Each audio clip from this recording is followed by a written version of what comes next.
ಶರಣ್ಪ್ರಕಾಶ್ ಪಾಟೀಲ್ ಅವರೇ, ಸಾಗರ್ ಗಂಡವರೇ, ರಹೀಂ ಖಾನ್ ಅವರೇ, ವಿಜಯ್ ಸಿಂಗ್ ಅವರೇ, ಬಾದಲ್ ಅವರೇ, ಮಾಲನಾರಾಯಣ ಅವರೇ, ಶೈಲಿ ಅವರೇ, ಇಲ್ಲಿ ಸೇರ್ತಕ್ಕಂಥ ಎಲ್ಲ ಅಕ್ಕಪಡೆಯ ಎಲ್ಲ ಗೌರವಿತ ಸದಸ್ಯರೇ, ನನ್ನ ಪ್ರೀತಿಯ ವಿದ್ಯಾರ್ಥಿನಿ,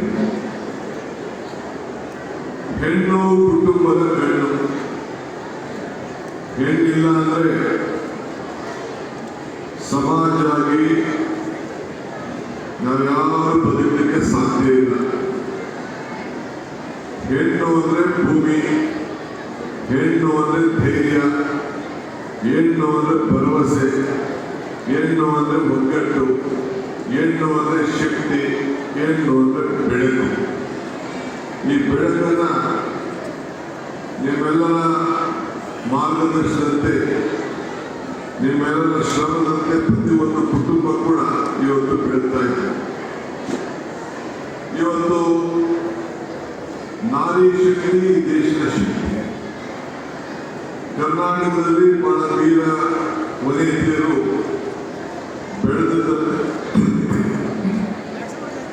ಬೆಳೆದಿದ್ದನ್ನ ಇತಿಹಾಸವನ್ನು ನಾವು ನೋಡಿದ್ದೇವೆ. ನಾನು ಇವತ್ತು ನನ್ನ ಮುಖ್ಯಮಂತ್ರಿ ಆದಮೇಲೆ ಸರ್ಕಾರದಲ್ಲಿ ಪದದ ವೀಕ್ಷಣೆ ಕಾರ್ಯಕ್ರಮವನ್ನು ನಾನು ಇವತ್ತು ಬಸವನ ಕಲ್ಯಾಣ ಬಸವಣ್ಣವರ ಅನುಭವ ಮಂಟಪದಿಂದ ಪ್ರಾರಂಭ ಮಾಡಬೇಕು ಅಂತೇಳಿ ತೀರ್ಮಾನ ಮಾಡಿ ಈ ಬಸವ ಕಲ್ಯಾಣದ ಅನುಭವ ಮಟ್ಟಕ್ಕೆ ಭೇಟಿ ಕೊಟ್ಟು ಇಲ್ಲಿಂದ ಗುಲ್ಬರ್ಗ ಹೋಗಿ ಈ ಕಲ್ಯಾಣ ಕರ್ನಾಟಕದ ಎಲ್ಲ ಅಧಿಕಾರಿಗಳ ಹತ್ರ ಜನಪ್ರತಿನಿಧಿಗಳ ಹತ್ರ ಚರ್ಚೆ ಮಾಡುವಂತ ಕಾರ್ಯಕ್ರಮವನ್ನು ಹಮ್ಮಿಕೊಂಡಿದ್ದೇವೆ. ಯಾವ ಗ್ರಾಮಕ್ಕೋದ್ರು ಗ್ರಾಮ ದೇವತೆ ಯಾವುದು ಅಂತ ನಾವು ಕೇಳ್ತೀವಿ.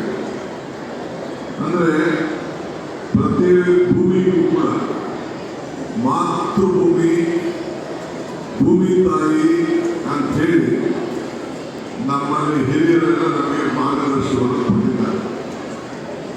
ಇವತ್ತು ಮಹಿಳೆಯರ ಸುರಕ್ಷತೆಗೆ ಅಕ್ಕಪಡೆ ಈ ರಾಜ್ಯದಲ್ಲಿ ತಯಾರಾಗಿದೆ.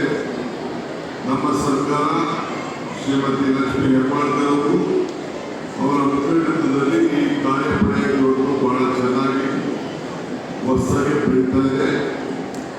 ಯಾರು ಈ ಪಡೆಗೆ ಸೇರ್ಕೊಂಡಿದ್ದೀವಿ ಅವರೆಲ್ಲರೂ ಕೂಡ ನಮ್ಮ ಸರ್ಕಾರ ಪರವಾಗಿ ತುಂಬುವುದಿದೆಯ ಶುಭಾಶಯ ಮತ್ತು ಅಭಿನಂದಿಸಲಿಕ್ಕೆ ನಾನು ಬಯಸ್ತಾ ಇದ್ದೇನೆ.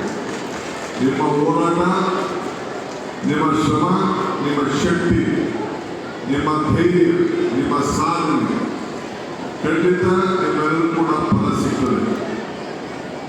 ಮುಂದಿನ ದಿನದಲ್ಲಿ ಒಂದು ಐತಿಹಾಸಿಕವಾದಂಥ ತೀರ್ಮಾನವನ್ನು ಮಾಡ್ತೀವಿ ನಮ್ಮ ಸರ್ಕಾರ. ಈಗಾಗಲೇ ಹೆಣ್ಣು ಮಕ್ಕಳಿಗೆ ಅನೇಕ ಗ್ಯಾರಂಟಿಗಳನ್ನು ಕೊಟ್ಟು ಶಕ್ತಿ, ಗೃಹಲಕ್ಷ್ಮಿ, ಗೃಹಜ್ಯೋತಿ ಇವೆಲ್ಲ ಕಾರ್ಯಕ್ರಮಗಳನ್ನು ಹೆಣ್ಣಿಗೆ ಮೀಸಲಾತಿಯಾಗಿ ಕೊಟ್ಟು ನಿಮ್ಮ ಬದುಕನ್ನು ಕಟ್ಕೊಳ್ಳಲಿಕ್ಕೆ ನಮ್ಮ ಸರ್ಕಾರ ತೀರ್ಮಾನವನ್ನು ಮಾಡಿದೆ. ಇದಲ್ಲದೆ ನಿಮ್ಮೆಲ್ಲರೂ ಕೂಡ ಹೆಣ್ಣು ಮತ್ತು ಯುವಕರು ಎಲ್ಲ ಸೇರಿ 16 ವರ್ಷದಿಂದ 35 ವರ್ಷ ಕೂಡ ಪ್ರತಿ ಪಂಚಾಯತ್ ಕೂಡ ನಿಮ್ಮ ಸಂಘಟನೆ, ನಿಮ್ಮ ಕ್ರೀಡೆ, ನಿಮ್ಮ ಸಂಸ್ಕೃತಿ, ನಿಮ್ಮ ಸಂವಿಧಾನ ಒಗ್ಗಟ್ಟಿನ ಬದುಕಿಗೆ ಜಾತ್ಯತೀತ ತತ್ವವನ್ನು ನಾವು ಉಳಿಸಿಕೊಂಡು ನೀವೆಲ್ಲ ಜೀವನದಲ್ಲಿ ಈ ದೇಶದ ಐಕ್ಯತೆ, ಸಮಗ್ರತೆ ಮತ್ತು ಶಾಂತಿಯನ್ನು ಕಾಪಾಡಬೇಕು ಅಂತ ಹೇಳಿ ಈಗಾಗಲೇ 10,000 ಇಂಥ ಪಡೆಗಳನ್ನ ರಚನೆ ಮಾಡಲಿಕ್ಕೆ ಸರ್ಕಾರ ಈಗ ಆದೇಶವನ್ನು ಕೊಟ್ಟಿದೆ. ನೀವು ಒಂದು ಪಂಚಾಯತಿಯಲ್ಲಿ 200ರಿಂದ 300 ಜನ ಯುವಕ ಯುವತಿಯರನ್ನ ಸೇರಿಸಿ ನಿಮ್ಮಲ್ಲಿರುವಂತಹ ಶಕ್ತಿ ಪ್ರದರ್ಶನ ಮಾಡಿ ನಿಮ್ಮಲ್ಲಿರುವ ಸಂಘಟನೆ ಚತುರತೆ, ನಾಯಕತ್ವ, ನಿಮ್ಮ ಎಲ್ಲ ತರದ ಗುಣಗಳನ್ನ, ಪ್ರತಿಭೆಗಳನ್ನ ಹೊರಗಡೆಗೆ ಬಿಂಬಿಸಲಿಕ್ಕೆ ನೀವು ಕಾರ್ಯಪ್ರವೃತ್ತರಾಗಬೇಕು. ಆ ದೃಷ್ಟಿಯಿಂದ ಈಗಾಗಲೇ ನಾವು ಸಂಘಟನೆಗಳನ್ನು ನಾವೆಲ್ಲ ನಾಯಕರಿಗೆ ನಾವು ಮಾರ್ಗದರ್ಶನ ಕೊಟ್ಟಿದ್ದೇವೆ. ಆ ಸಂಘಟನೆ ಹೆಸರು ಭಾರತ್ ಜೋಡೋ ಯುವ ಶಕ್ತಿ ಸಂಘ ಅಂತೇಳಿ ಈಗಾಗಲೇ ನಾವು ತೀರ್ಮಾನವನ್ನು ನಾವು ಮಾಡಿದ್ದೇವೆ.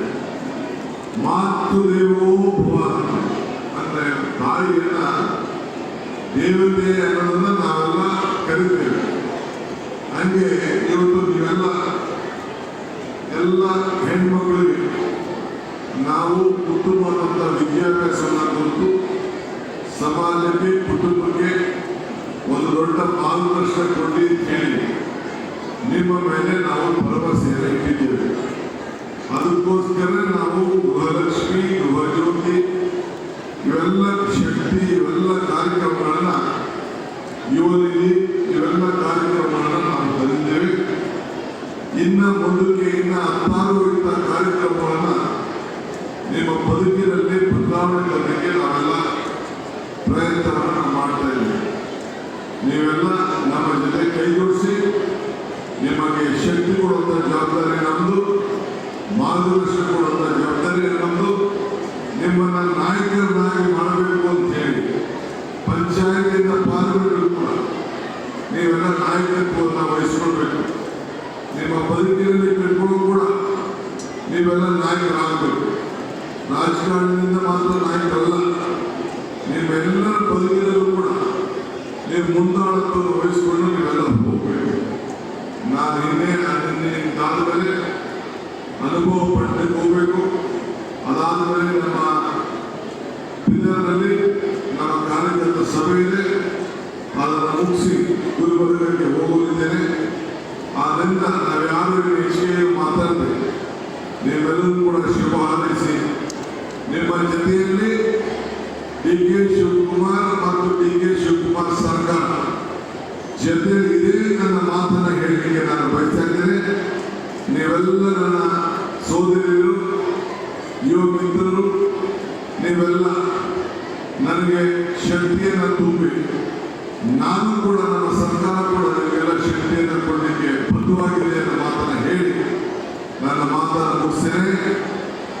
ಜೈ ಅಕ್ಕಪಡೆ. ಹೆಚ್ಚಿನ ವಿಡಿಯೋಗಳಿಗೆ ಪ್ರತಿಧ್ವನಿ ಯೂಟ್ಯೂಬ್ ಚಾನೆಲ್ ಸಬ್ಸ್ಕ್ರೈಬ್ ಮಾಡಿ, ಬೆಲ್ ಐಕಾನ್ ಕ್ಲಿಕ್ ಮಾಡಿ.